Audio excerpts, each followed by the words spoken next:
紫米搭配椰奶、芒果做的小甜品，有手就会哦。这个是我中午煮的紫米饭团，糯糯的，已经冷藏过后了，你就挖一勺放到碗里面。如果你的牙口可以，那下面可以垫一点那种冰渣子。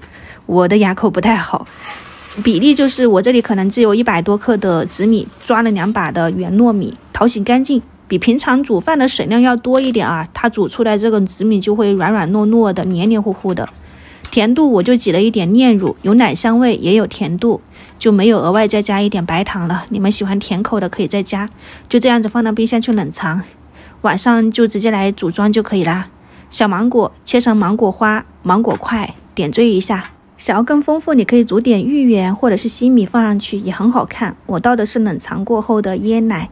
今天的小甜品大家可以参考一下，又简单又快速，味道是真的还可以的，比去甜品铺下面铺上一层很厚的冰，价格也贵，我觉得在家里面这个还是挺实惠的。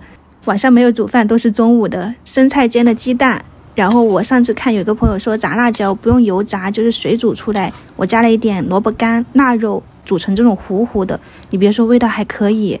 这期片段是下午1点多钟，我们吃中饭叫的比较多，晚上就吃剩下来一点的剩菜，蕨菜肉末，那个是炒青菜末，这个是家常猪脚，还给他们叫了一点烤羊腿啊，明天可以上学了，这挺好的，1人1根。